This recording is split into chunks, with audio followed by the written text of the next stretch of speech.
Hey everybody, Ed Carbajal here for MMANews.com, coming to you on this Mother's Day. So before I get going, let me just say Happy Mother's Day to all the mothers out there. You'll notice that it's a little bit later in the day for me with the lighting behind me. I usually use the light from the window. I do have a soft light coming in, but recording this late, so it's not live like I normally do it on my Twitter and Twitch. Usually this winds up at the MMANews.com YouTube channel anyway. So if this is where you'll be watching it, make sure you like and subscribe to the MMANews.com YouTube channel. We got a lot of interviews, especially for the upcoming UFC 262 folks on that card. So click the bell notification and click the thumbs up video if you like the stuff we're putting out, so you can see stuff like this and upcoming interviews. Again, this is for MMANews.com. Will be lots of stuff to go over. Results for UFC Vegas 26, Marina Rodriguez card that happened last night. Friday we had Bellator 261, and before that was Thursday night's Professional Fighters League. A lot of news to go over with stuff that came out of there. So I'm going to start with the UFC Vegas because there's obviously other news in MMA that we kind of have to address. One of these darker sides of the sport. I mean, if you look at last night's card, you know, it was originally supposed to be Donald Cerrone and Diego Sanchez, and I think by now we know what happened there. So I want to talk a little bit about that before we move on to the results and stuff that we normally do. Again, I normally do broadcast this on Twitter early on Sundays around brunch time, but Mother's Day, so I spend time with my mom.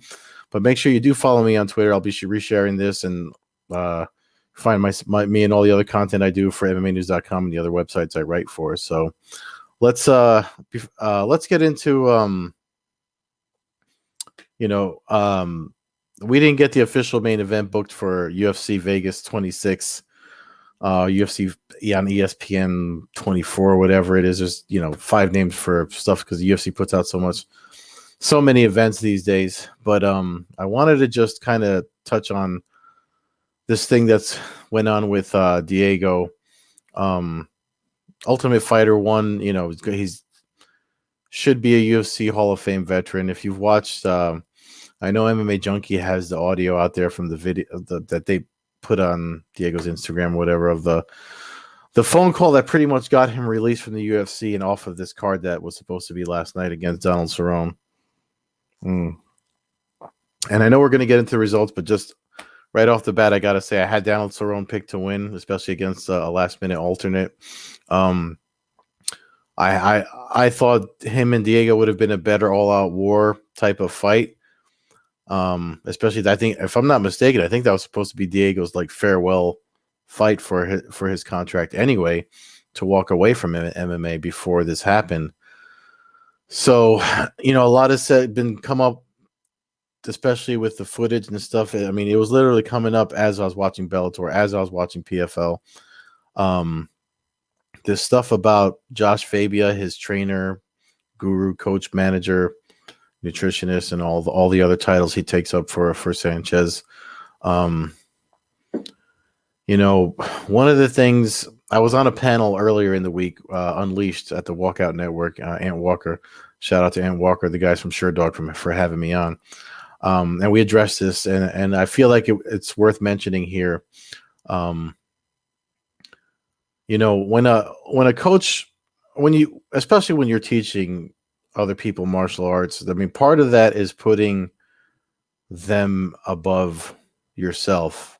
You're kind of, I mean, it's almost as if you're teaching, you kind of have to recognize that I'm not this ultimate person. I can't compete. I don't have the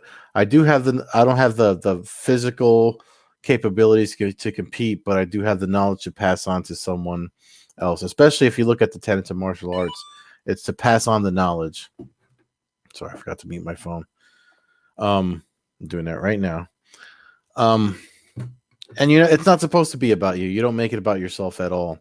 And in almost all instances where Sanchez and his trainer, coach, manager, whatever Fabia calls himself, he's interjecting himself into almost everything. And I remember in that video that came up with Megan O'Leary, she even says, it seems like you're making it about yourself. Or I think it was Angela Hill that was sitting on one side that said, that kind of just had to interject. But that's like the sign of time to find it.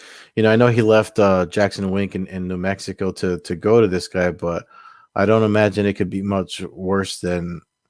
I mean, maybe he felt. I don't know the story behind that. You'd have to research it yourself. But when someone makes themselves the limelight, that's probably not a good coach to have. I mean, if you look at the guys that are like, you hear their names a lot, but you don't hear from them. Henry Hooft. What's this guy's name? Why am I forgetting his name? The Elevation. Trevor Whitman. Sorry, Trevor Whitman, who coached a lot of with he coached Usman Rose at UFC 261.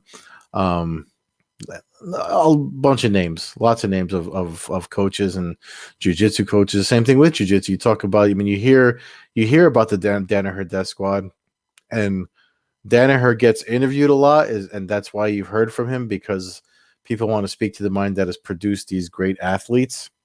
But you really don't see him stepping outside of doing instructionals and things like that. But you don't see him when it's time for his athlete to shine. He's off to the side, or you don't even notice him.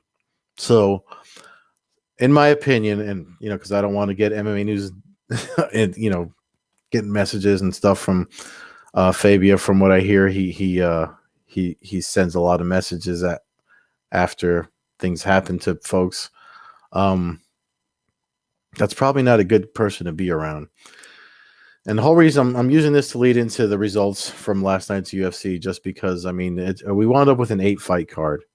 The card started, falling apart. And whether or not they should have just, if you're not aware, the UFC has to put on a certain number of events to get their money from ESPN. I forget what the numbers are, but if they don't follow through with their side of the contract that's agreed upon with the business for however many years the deal is, then they don't get paid. So don't expect for UFCs to cancel card again, especially, and I say again because I know they only postponed 249 when it was 249, I believe, for the pandemic that kind of hit all sports. That being said, I mean, I feel like we would have gotten the best of both Donald Cerrone and Diego Sanchez, win or lose, and then now we can lead into last night's results. But before we get into UFC 2, I mean, outside of losing that fight, they lost on Friday, between Friday night and Fajeda weighed in above the lightweight limit, so he forfeited 30% of his purse to his opponent. Philippe Lins was not medically cleared to complete, so his fight with Ben Roth was supposed to be Philippe Lins and Ben Rothwell. That fight got canceled. And then another weight issue, Ryan Benoit, you saw the video of that during weigh-ins. His bout with Zaruk Adashev was canceled. And then we also lost on the day of Amanda Hebos versus Angela Hill. I think Hebos had a positive COVID test. It's not. I'm referencing the UFC news page from the UFC.com. So if you want to get the details on this is from weigh-in day, and I know the Hebos thing happened the day after, so there's likely an update there about that. Outside of all because they put up post-fight interviews and stuff, so I don't want to scroll through to get the details. But anyway, so let's get to the results. I have it set up here from up at MMANews.com. An 8-fight card. I feel that this might be the shortest card from the UFC from a long time, but I have to actually, the stats guy at SureDog.com likely put something up. Jay Petrie, shout out to Jay Petrie, who was on that panel that I mentioned I was on earlier in the week. So, short night of fights, but the main event wound up being, with all of that I just read you, the main event wound up being Marina Rodriguez and Michelle Waterson Rodriguez defeats Waterson by unanimous decision. It looked like the fight took a while to get going, but once it got going, it was definitely worth, main event worthy, especially the effort. Waterson lost, but it looked like her effort, like she didn't really turn on towards the end, and it just seems like it was too late, too little, too late. You know what I mean? And then the co-main event, obviously, I picked. I love, like at most people, I'm a big fan of Donald Cerrone. Um, and they have that result on here twice for some reason. But like we needed to have it rubbed in our faces that somebody as iconic as Donald Cerrone lost in the first round to Morano. There's a quote by him where he wants. Dana White's already had the retirement talk with him. Dana White wasn't at the post-fight press conference. They only interviewed two people, Morano and Rodriguez. But I mean, that's on their YouTube channel anyway. I know there's media that probably, and there's stuff on the UFC news channel you can check too for that. But yeah, it was it's rough to see. Retirement's never. I wrote about a retirement in the regional scene. Denise Paiva fought on Contender Series. They're sad to watch. He lost his fight and made a pretty sad farewell. I wrote about it because we don't really do regional stuff here at MMANews.com. So it's on my Twitter profile, though, so you can check that out. But there was a line that he said, and I feel like it translates well to all fighters, especially ones that do it long enough or longer than they should on their way out. And what he said was, it takes more than it gives, meaning the sport of mixed martial arts takes more than it gives. And when you look at Cerrone, listen, it's given him a lot. Look, he's got his own ranch. He's got his own camp out there where fighters can go and sleep and live to get ready for I forget what the name of the camp is. But he's got his own accommodations. He's got like an RV that he traveled in. I remember when, early on when the pandemic was happening and he had a fight and he was like, I'm good to go. I'm already isolated. So he's just been one of these longtime guys. For that fight in particular, I feel like something we've noticed about Cerrone as he's been coming to what seems like the end of his career is just like he's been fighting so long. he wants to feel his opponent out, but these young guys, these killers, they don't want to do that. They want to rack up their wins and make it, over with. And it's just, it might be too much for him to handle. We talked about one championship with their April events last week, and one of the fights they featured was a kickboxing bout between Nikki Holskin, who's like the young, hot prospect in kickboxing now, Muay Thai. I know he's going to transition to MMA, versus John Wayne Parr. And that was another, just like this. It was a young guy, and not for nothing, Parr's output, I think I said this last week, I don't want to repeat myself, but it was a great performance by Parr, even though he lost. And I know we just published something at MMANews.com where Cerrone said he wants his retirement to be up to him, but it gets harder even for Dana White as a promoter who makes money. But after a while, you see yourself having a hand putting someone in a situation where they could take more damage. And that's why that line that Paiva said, it takes more than it gives, has just seemed like foreshadowing of everything with Cerrone and Sanchez. I feel bad for them. I know Sanchez said he wanted to be a free agent and stuff like that, but Bellator is not interested. He was asked that at the 261 media day and stuff like that. Hot submission that kicked off the prelims on that UFC Vegas card.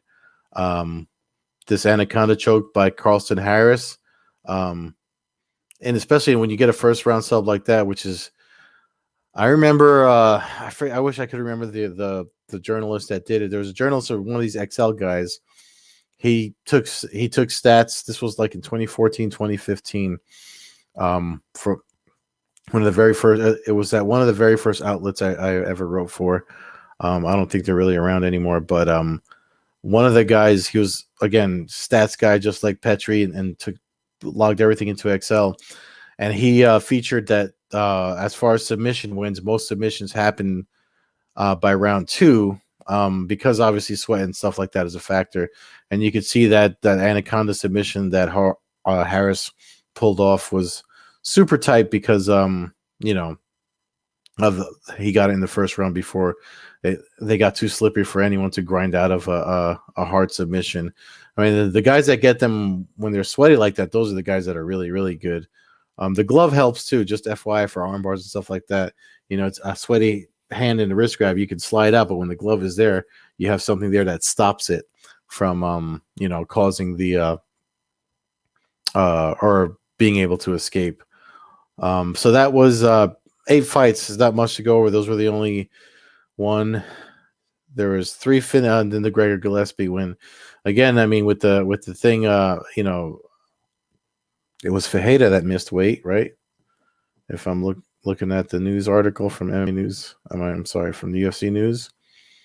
Yeah, so he forfeited 30% of his purse. I mean, so whether or not you want to say the weight cut had something to do with his loss or whatever, or getting caught, and you know, or getting TKO'd in the second round, you know, maybe he beat himself up. I mean, again, when you saw the stuff that happened with Benoit, and then this thing, folks are gonna the whole weight cutting issue is gonna come up again in MMA. So I mean, right up here we can just we could pop up. Oh, I keep saying Bellator 261 for Friday. It's Bellator 258. They announced Bellator 261, so my bad, because we got all the results right here. I'm bringing up at MMANews.com. So why don't we just jump there since so at Bellator 258, they announced the interim title, heavyweight title that's going to be in June 25th, I believe, for Bellator 261. So I'm sorry I got my numbers mixed up. Please don't hang me out to dry for that. Bellator 258, Friday night. Sergio Pettis is the new Bellator bantamweight champion. Not for nothing, that card. I mean, if you look ahead at the fight week like I do, you know, you already look at cards from top to bottom, and you see the ones that are the cards to watch, or ones you feel like you could miss.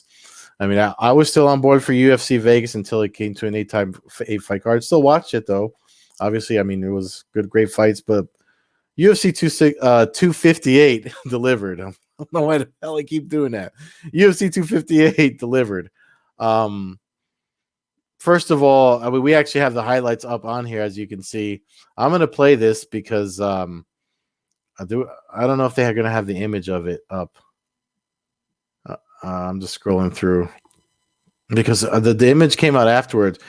Derek Anderson's the fight with Michael Venom Page. Derek Anderson's nose, if you can see my profile, it goes down and it's like somebody folded it and pushed it in. That's how his nose looked. You can't really see it in this clip. And it's just all the craziness that he does that lures folks into that. Let me play this. I'm gonna cut the sound. Oh, I don't need to for this. But broken nose right there. His nose broke. But the thing about that is Derek Anderson wanted to keep fighting. He literally was smiling and stuff right after. If you go to his Instagram, you'll see that he posted a photo of himself without any, like, if I got it, I'd be crying. My eyes would be watering. I wouldn't want to fight anymore. So it's just another testament that these guys are definitely made of something else, man. Great fight. And then the big fight that a lot of people were focused on was Jose Augusto versus Rumble Johnson. Now they do have the clip on here. That's the knockout shot that Rumble wants up winning. So he almost lost. Rumble almost lost this fight. In the post-fight interview, they asked him about this shot we're going to watch right now, and he said he didn't realize it until he was watching it, talking to Big John McCarthy, and he was like, "Well, I guess that's the first time I've ever been rocked." Then, I mean, if that was his ring rust, I think we're good though. The the thing about the fact that what made this fight such a roller coaster as a co-main event, because it was the final fight of the light heavyweight Grand Prix, was that Augusto. I don't think it's going to be in this clip, but Augusto just broke his hand. Let's take a look at it. Boom. See? He shook there, and he almost gets dropped, and Augusto takes his back. I mean, he actually had to fight back to his feet. You don't see it in this clip.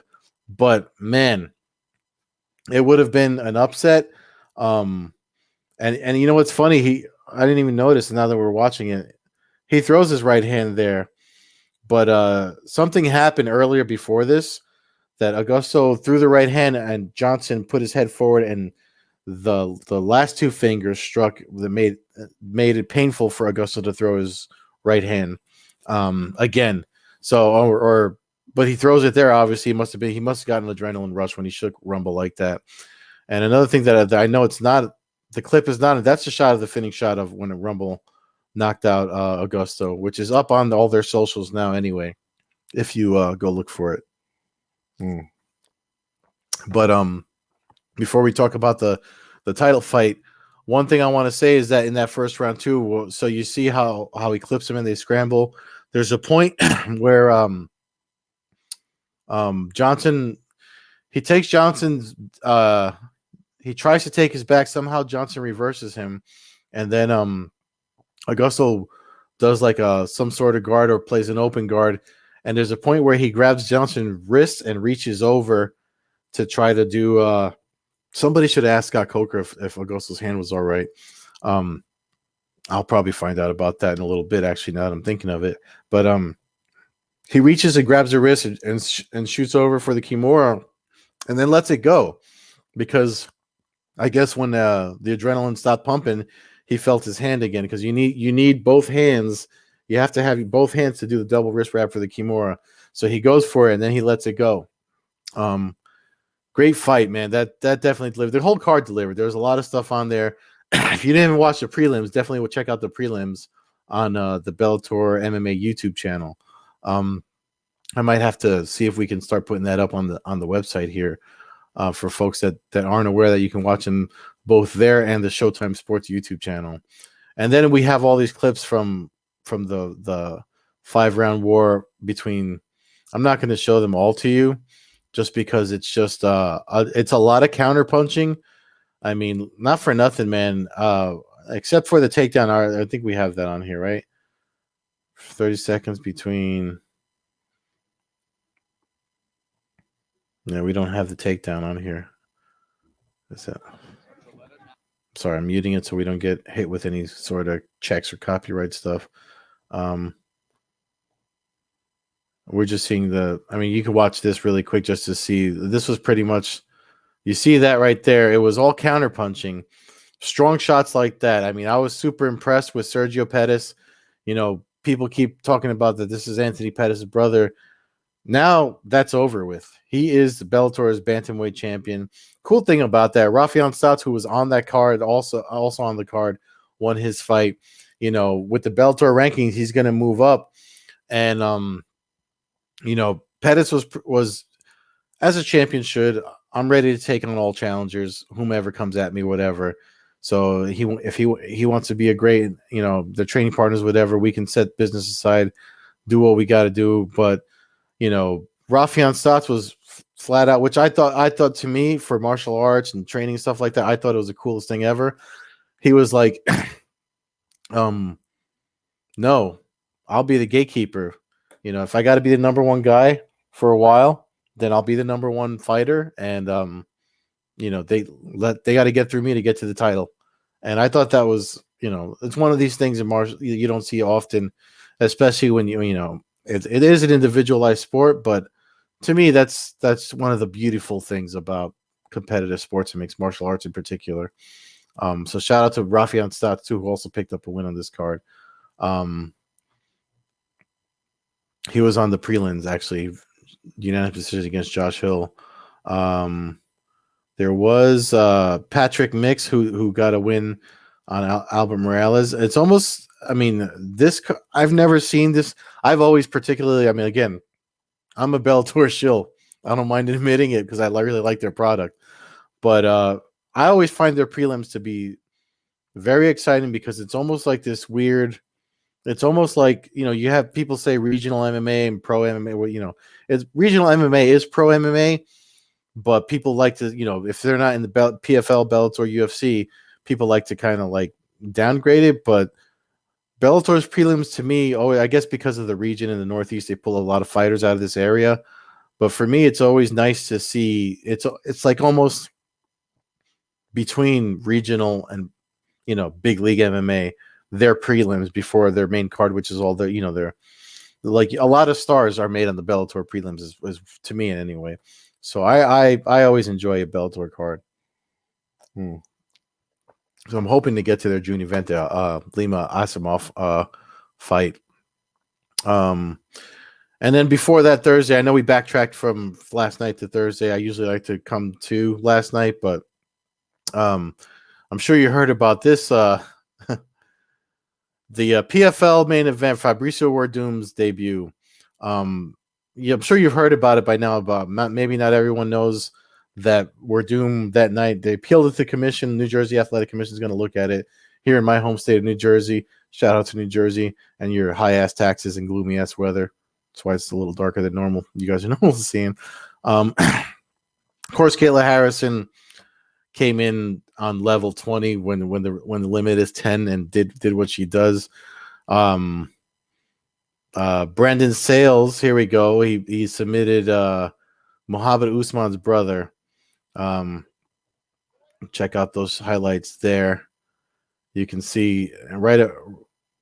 It's Usman was there in his corner too.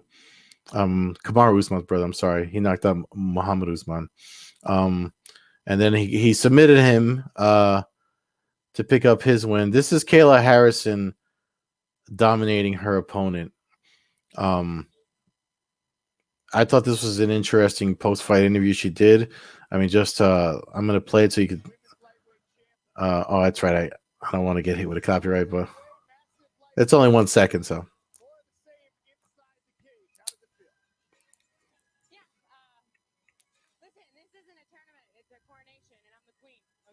Watch what she does here.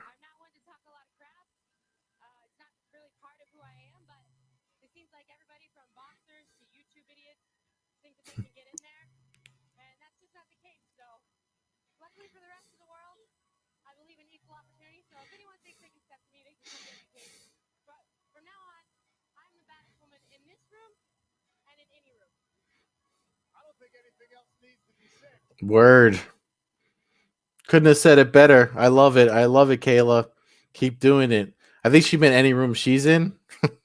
Because her and Amanda Nunes are training partners. And people, I don't understand. I know if other people in the media watches, you could drop your comments in the YouTube thing. I'm almost running out of time here, but we're all, we're pretty much caught up on what we want to catch up on before we get to the Werdum thing. But, why do you want to ask her about fighter in another promotion, number one, that's a training partner? Amanda Nunes is her friend and training partner that fights at the UFC. Stop asking her about Amanda Nunes. All right. Cyborg had a free agency moment there, so I got that from 2019 season, but literally stop. Stop it already. I'm sure I'm going to get a lot of flaming hate or whatever, but I don't give a shit. I mean, I already had some guy comment before about how my breakdown sucked, We'll leave it at that. But so here's the tap that from the PFL, the controversial Werdum's loss that he probably shouldn't have gotten. Let's play it so you can judge for yourself. And play it without sound so you can. But watch my man's right here. That's 1-2 taps right there. I mean, for me, tapping has to be like that when I roll. But I mean, also if you're not a dick, which Fabricio Werdum said he's not, but you also, Randy Couture said it on air, fighters usually have to fight until the referee stops, everyone talks about the super necessary, where that quote came from. Jorge Masvidal also was like, when they asked him, why'd you keep hitting Ben Askren when he was down? Super necessary because my job is to keep going till the ref stops the fight. So It's gonna, and you can see that the ESPN report about him appealing it to the New Jersey Athletic Commission. It's on there. He's doing what he can. It's visible. One thing that New Jersey does have the option to use replay, but apparently the PFL opted out of that. So now with Verdum's commission filing, they're going to look at this tape or whatever. So my resolution, and I did a Twitter space about this for this, is okay, let everyone keep their thing. But if you want to, if especially Ray Seffel's a pretty fair guy too. He's the president of fighter relations over there at the PFL. If you want to do something that seems like kind of fair, so the records, this is an L for Verdum. My man gets a win. Renan Fajeda, he gets a win. But rather than the 6 points, give them 3 points each. That way nobody gets too far down in their rankings. And everyone's going to have a chance to fight. It's only the first few fights of the season before they get to the playoffs that they call the playoffs, and get to the $1 million fight night. So it is what it is. But PFL product has been stellar. I'm already going over on time, so I don't want to go over too much. But that's what happened just before all these fights before Mother's Day. So you got all the fighting out of your system. Hopefully you didn't fight with your mother on Mother's Day, because that's a bad thing. Thanks for watching, folks. Again, apologies for the late, but I was with my moms. So this is Sunday Submission. Make sure you like and subscribe for more content like this. Click the bell notification. Check out MMANews.com for all your MMA news, big MMA news results. We're going to start doing more stuff with One. I actually just cleared that before I went on air with folks over at One. And make sure you follow me on Twitter. I'm experimenting with Twitter Spaces. Obviously, I like to do audio podcasting and stuff like that. So give me a follow on Twitter at Carbasil. That is it for Sunday. One more time, happy Mother's Day to all the mothers out there. I am tapping out. Peace.